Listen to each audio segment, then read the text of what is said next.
Cari fratelli e sorelle, Chers frères et sœurs, bonjour. Nous écoutons la catéchèse du pape François à Rome le 19 septembre 2018. Dans ce voyage au cœur des 10 paroles, nous arrivons à ce commandement sur le père et la mère. Il s'agit de l'honneur dû aux parents. Quel est cet honneur ? Le terme hébreu indique la gloire, la valeur et à la lettre le poids, littéralement, la consistance d'une réalité. Il ne s'agit pas de forme extérieure mais de vérité. Honorer Dieu dans les Écritures veut dire de reconnaître sa réalité, de voir sa présence, ce que l'on exprime aussi à travers les rites, mais qui implique surtout de donner à Dieu sa juste place dans notre existence. Honorer son père et sa mère, cela veut dire donc de reconnaître leur importance à travers notamment des actes concrets qui expriment le dévouement, l'affection et le soin. Mais il ne s'agit pas seulement de cela. La quatrième parole a une caractéristique qui lui est propre. C'est le commandement qui contient aussi une suite et qui est dit donc « Honore ton père et ta mère » comme le Seigneur te l'a commandé, pour que tes jours puissent se prolonger et que tu sois heureux dans le pays que le Seigneur ton Dieu te donne. Honorer ses parents conduit à une vie longue et heureuse. Et le mot « bonheur » dans le décalogue apparaît uniquement en lien avec cette relation avec les parents. Cette présence plurimillénaire déclare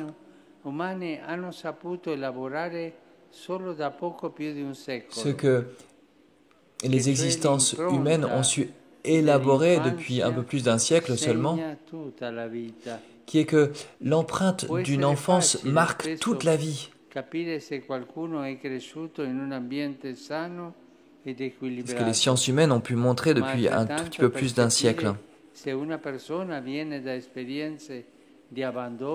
On perçoit donc si une personne vient d'une expérience d'abandon ou bien au contraire d'accompagnement. Notre enfance est comme une encre indélébile qui s'exprime dans nos manières d'être, même si certains essayent de cacher les blessures de leurs origines. Mais le quatrième commandement continue. Il ne parle pas de la bonté des parents. Il ne demande pas au père et à la mère d'être parfaits, mais il parle de l'acte des enfants, indépendamment des mérites des parents. Et il dit une chose extraordinaire et même libérante. Même si pas tous les parents sont des bons parents, et même si pas tous les enfants sont des enfants sereines, tous les enfants peuvent être heureux. Car atteindre une vie pleine et heureuse dépend de la juste reconnaissance vis-à-vis de ceux qui nous ont mis au monde. Pensons à cette parole qui peut être tellement constructive pour tant de jeunes qui viennent d'histoires de souffrance et pour tous ceux qui ont aussi souffert dans leur propre jeunesse. Il y a beaucoup de saints et énormément de chrétiens qui, après une enfance douloureuse, ont pu mener une vie lumineuse, car grâce à Jésus-Christ, ils se sont réconciliés avec la vie. Pensons par exemple au bienheureux le mois prochain, Saint Supplice, ce jeune Napolitain qui à 19 ans a terminé sa vie réconcilié avec tant de souffrances, tellement de choses. Pourquoi ? Parce que son cœur était serein. Et il n'avait jamais renié ses parents. Pensons à Saint Camille de Lélis, qui, après une enfance désordonnée, a construit une vie d'amour et de service. Pensons à Sainte Joséphine Bakhita, qui grandit dans un esclavage horrible, ou bien au bienheureux Carlo Gnocchi, orphelin et pauvre, ou bien à Saint Jean-Paul II, marqué par la perte de sa mère très tôt dans son enfance. L'homme, de quelque histoire qu'il provienne, reçoit de ce commandement l'orientation qui le conduit vers le Christ. En lui, en effet, se manifeste le vrai Père qui nous donne de renaître d'en haut. Les énigmes de notre vie s'éclairent quand nous découvrons que Dieu nous prépare depuis toujours une vie d'enfant pour être ses enfants, où nous avons une mission reçue de lui. Nos blessures peuvent devenir des potentialités quand, par la grâce, nous découvrons que la vraie énigme n'est plus le pourquoi, mais pour qui. Pour qui ai-je dû traverser cela? En vue de quelle œuvre Dieu m'a-t-il forgé dans mon histoire? Et alors, tout peut être transformé, tout prend de la valeur, tout devient constructif. Mon expérience, même si elle est triste et douloureuse, à la lumière de l'amour, peut devenir pour les autres, pour quelqu'un, source de salut.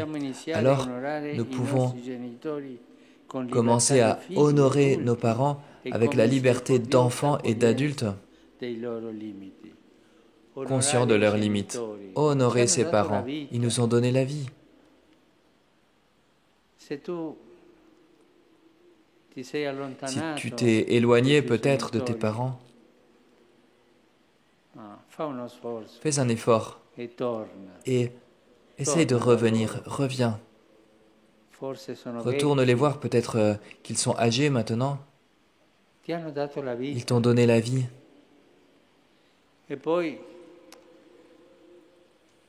Et puis parmi nous, il y a l'habitude parfois de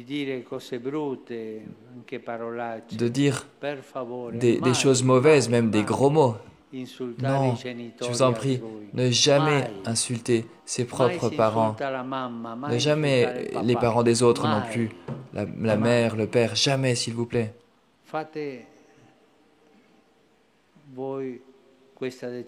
Prenez cette décision dans votre cœur. À partir d'aujourd'hui, je n'insulterai jamais la mère, le père de qui que ce soit. Ils leur ont donné la vie.